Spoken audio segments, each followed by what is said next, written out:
அனைவருக்கும் வணக்கம். கடகராசினியர்களுக்கு பல ஆண்டுகளுக்கு பிறகு நிகழும் அதிசயம் இன்று 2/10/2024 இன்று இவை நடந்தே தீருங்க. யாராலும் தடுக்க இயலாது. இது முன்னோர்களுடைய வாக்கு. அப்படி கடகராசினியர்களுக்கு என்ன மாதிரியான நன்மைகள் எல்லாம் ஏற்பட இருக்கு, கிரக நிலைகளின் ரீதியாக அமையிருக்கும் சாதகங்கள் என்ன, பாதகங்கள் என்ன, மேலும் என்ன மாதிரியான முன்னேற்றங்கள் எல்லாம் உங்களுடைய வாழ்வில் ஏற்பட இருக்குது, குறிப்பா இத்தருணங்கள் என்ன மாதிரியான முன்னேற்றங்கள் எல்லாம் கிரக நிலைகள் ரீதியாக ஏற்பட இருக்கு என்பது குறித்தான முழுமையான பதிவு தான் இந்த வீடியோல நம்ம விரிவா பார்க்க போகிறோம். அந்த வகையில கடகராசினியர்களான உங்களுக்கு ஆன்மீக சம்பந்தமான தகவல்கள், வாஸ்து சம்பந்தமான தகவல்கள், நவகிரக சன்னதிகள் எங்கு உள்ளன, அங்கு சென்று நாம் எப்படி வழிபட வேண்டும், பரிகாரங்களை செய்யும் முறைகள் என்ன, உங்களுடைய ராசிக்கான பலன்கள் என்ன என்பது குறித்தான பல தகவல்களை நீங்கள் படித்து தெரிந்து கொள்ள வேண்டும் என்ற விருப்பம் இருந்துச்சு அப்படின்னா சேனல் டிஸ்கிரிப்ஷன் மற்றும் சேனல் பேஜ்ல இதற்கான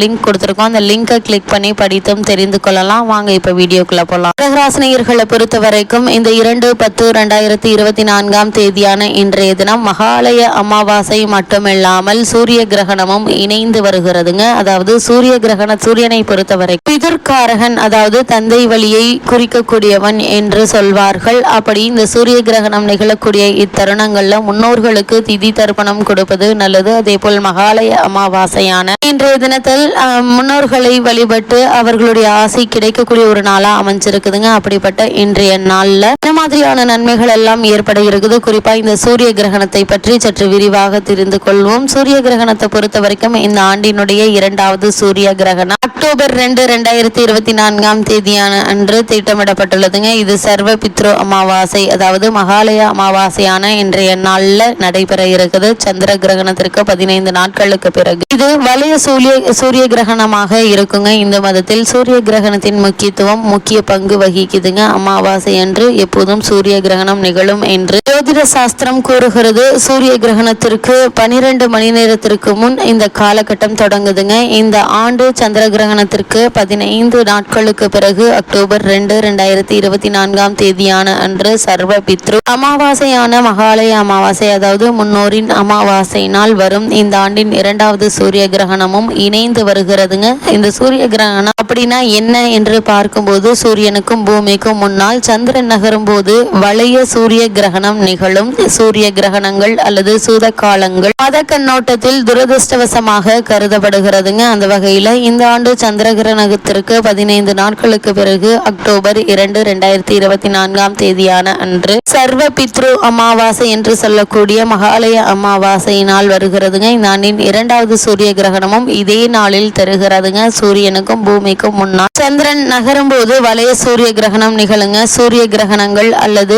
இந்த மத நிலைப்பாட்டில் இருந்து துரதிருஷ்டமாக கருதப்படுகிறது என்பது ஐதீகம். அது மட்டுமில்லாமல் இந்த சூரிய கிரகணம் என்பது இந்தியாவில் தெரியுமா என்று கேட்டால் 2024 ஆண்டின் 2வது சூரிய கிரகணம் அக்டோபர் 2 இரவு 9:13 மணிக்கு தொடங்கி இந்திய நேரப்படி அதிகாலை 3:17 மணி வரை நீடிக்குங்க. இந்தியாவில் கிரகணம் இரவில் நிகழும் என்பதால் அது தெரியவில்லைங்க. மேலும் கிரகணத்திற்கு முந்தைய துரதிருஷ்ட காலமான சூத காலம் அங்கு காணப்படாதுங்க. அது மட்டும் இல்லாமல் இந்த ஆண்டின் கடைசி சூரிய கிரகணம் இங்கு என்று பார்க்கும்போது இந்தியாவிற்கு வெளியே அர்ஜென்டினா, பசிபிக் பெருங்கடல், ஆர்டிக், தென் அமெரிக்கா, பெரு மற்றும் பிஜி போன்ற பகுதிகளில் இந்த ஆண்டின் கடைசி சூரிய கிரகணத்தை நம்மால் காண முடியுங்க. சூரிய வளைய சூரிய கிரகணம் என்பது சந்திரன் மையத்தில் சூரியனின் வட்டத்தை முழுமையாக மறைத்து சூரியனின் விளிம்புகளை சுற்றி ஒரு வளையத்தை விட்டு செல்லும் போது ஏற்படுகிறதுங்க. வருடாந்திர சூரிய கிரகணங்களை வகைப்படுத்தும் நன்கு அறியப்பட்டு நெருப்பு வளையம் விளைவு இந்த பிரகாசமான வெளிப்புற விளிம்பால் உருவாக்கப்படுகிறது. அப்படிப்பட்ட இந்த சூரிய கிரகணமும் மகாலய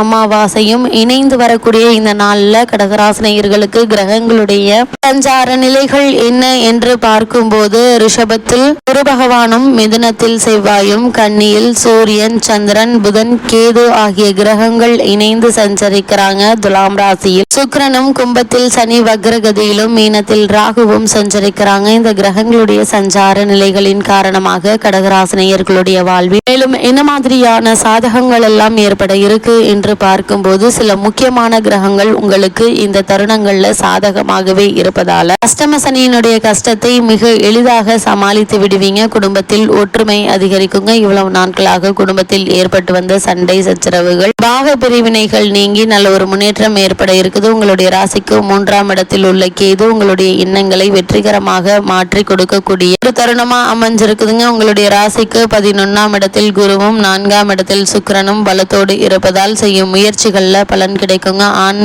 பெண்கள் திருமண வயதில் இருந்தால் நல்ல வரன் கிடைக்க வாய்ப்புகள் இருக்குது. சுப நிகழ்ச்சிகள் உண்டுங்க. சுக்கிரனும் புதனும் நல்ல நிலையில் இருப்பதால் கலை தொழிலில், எழுத்துத்துறை, ஆடம்பர பொருள் விற்பனை, தகவல் தொழில்நுட்பம் முதலிய துறைகளில் உள்ளவர்களுக்கு ஏற்றம் உண்டாகக்கூடிய ஒரு காலகட்டமா இக்காலகட்டம் அமைஞ்சிருக்குதுங்க. அது மட்டும் இல்லாம சூரிய கிரகணமும் மகாலய அமாவாசையும் இணைந்து வரக்கூடிய இக்காலகட்டங்கள்ல மேலும் என்ன மாதிரியான சூழ்நிலைகளை அல்லது என்ன மாதிரியான முன்னேற்றங்களை நீங்கள் சந்திக்க நேரிடும் என்று பார்க்கும் போது, கிரக நிலைகளை ஆராய்ந்து பார்க்கும் போது உங்களுடைய ராசிக்கு 8ஆம் இடத்தில் சனி பகவான் சஞ்சரிக்கிறாரு. அது அஷ்டமத்து சனியின் ஆதிக்கம் என்றால் சனி பகவான் அவர் வக்ர இயக்கத்தில் இருப்பதால் பெரிய அளவில் பாதிப்புகள் ஏற்படாதுங்க. இருந்தாலும் சேமிப்புகள் குறையலாங்க. திடீர் இடமாற்றம், உத்தியோக மாற்றம் கூட வரலாங்க. புதியவர்களை நம்பி செய்த காரியங்கள் முடிவடையாமல் கூட போகலாங்க. சனிக்கிழமை தோறும் விரதம் இருந்து சனி பகவானை வழிபட்டால் மகிழ்ச்சியான வாழ்க்கை அமையும் என்பதை கிரகநிலைகள் மீண்டும் மீண்டும் உங்களுக்கு அறிவுறுத்தது. அதே போல